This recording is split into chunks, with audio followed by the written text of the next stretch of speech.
The sky calls to us. If we do not destroy ourselves, we will one day venture to the stars. There was a time when the stars seemed an impenetrable mystery. Today, we have begun to understand them. In our personal lives also, we journey from ignorance to knowledge. Our individual growth reflects the advancement of the species. The exploration of the cosmos is a voyage of self-discovery.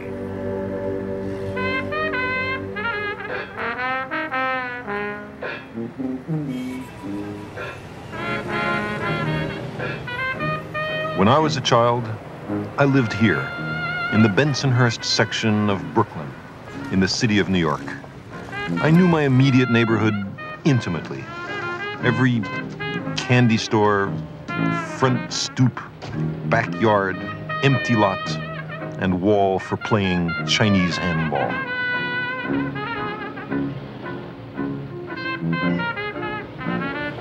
It was my whole world.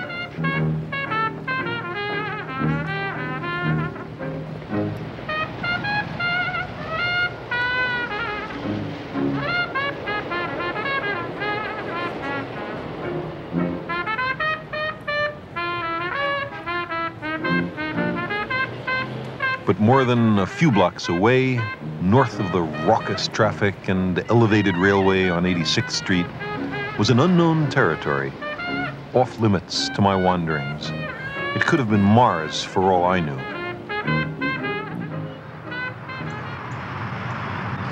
Even with an early bedtime, in the winter, you could occasionally see the stars. I would look up at them and wonder what they were. I'd ask other kids and adults, and they would answer, "There are lights in the sky, kid." Well, I could tell there were lights in the sky, but what were they? There had to be some deeper answer.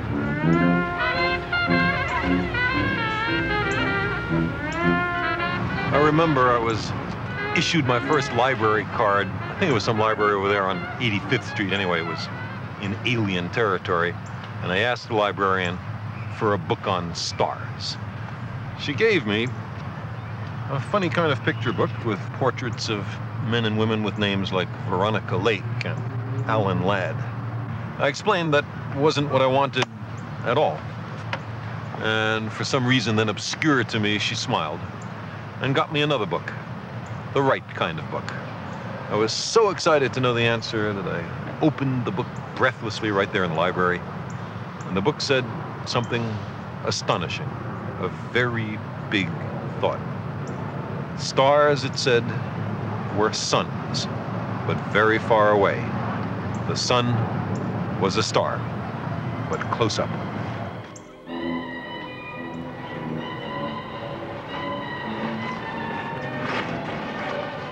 How, I wondered, could anybody know such things for sure? How did they figure it out? Where did they even begin?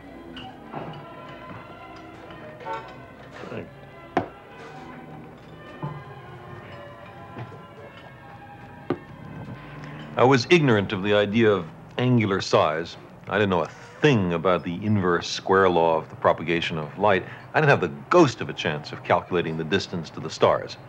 But I could tell that if the stars were suns, they had to be awfully far away, further away than 86th Street, further away than Manhattan, further away probably than New Jersey. The universe had become much grander than I had ever guessed. And then I read another astonishing fact. The Earth, which includes Brooklyn, was a planet. It went around the sun. There were other planets. They also went around the sun, some closer to the sun, some further from the sun. But planets didn't shine by their own light the way the sun does. No, planets simply reflected the little bit of light that shines on them from the sun back to us. If you were a great distance away from the sun, you wouldn't be able to see the Earth or the other planets at all. Well, then, it stood to reason, I thought, that those other stars ought to have their own planets. And some of those planets ought to have life. why not? And that life ought to be pretty different from life as we know it, life here in Brooklyn. Ganymede, look at this amazing Ganymede stuff. Wait, I want to give to people who As a child, it was my immense good fortune to have parents and a few teachers who encouraged my curiosity. This was my 6th grade classroom. I came back here one afternoon to remember what it was like.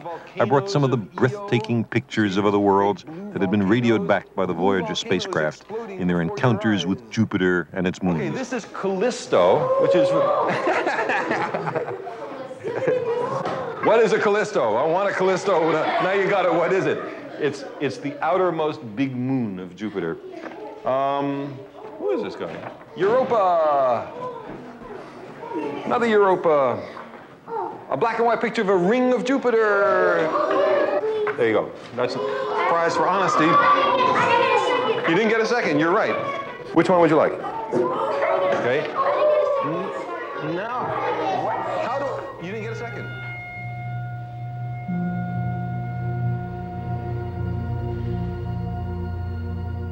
Every one of us begins life with an open mind, a driving curiosity, a sense of wonder. I thought it might be fun if we now had some questions. Why is the Earth round? Why isn't it square or any other shape? That's a good question. I like that question. It's a question I've asked myself. And the answer has to do with gravity. The Earth has a strong gravity. If you were to make a mountain very high, higher than Everest, you know, it's the biggest mountain on the Earth, it would be crushed by its own weight. You see, gravity pulls everything towards the center. So any really big bump on the Earth is crushed. But if you had a small object, a tiny world, the gravity is very low, and then it can be very different from a sphere. I think I have here a world that isn't a sphere. Here. Look at this one. See? It's lumpy. It's a lumpy world. Looks like a potato, right? There's a large potato orbiting the planet Mars. This is one of the moons of Mars. And that's a perfect example of it. You can have big departures from a sphere if your gravity is low. Now, a question in the front. Okay. Is the sun considered part of the Milky Way galaxy? Sure. You're considered part of the Milky Way galaxy. Everything except other galaxies is part of the Milky Way galaxy. The sun is one star. There's a few 100 billion stars in the Milky Way. And around each star, maybe, it's a whole bunch of planets. And on one of those planets is life. And one of the life forms on that planet is you. So you're a part of the Milky Way galaxy, too.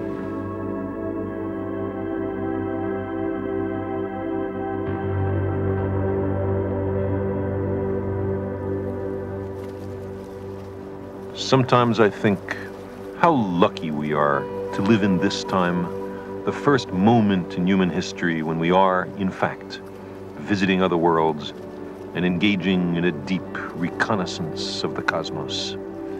But if we had been born in a much earlier age, no matter how great our dedication, we could not have understood what the stars and planets are.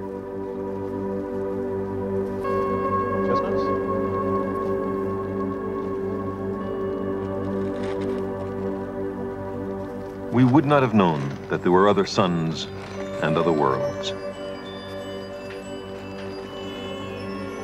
This is one of the great secrets, wrested from nature through 1,000,000 years of patient observation and courageous thinking. Human beings have always asked questions about the stars. It's as natural as breathing. But imagine a time before science had found out the answers. Imagine what it was like, say, hundreds of thousands of years ago, soon after the discovery of fire. We were just as smart and just as curious then as we are now.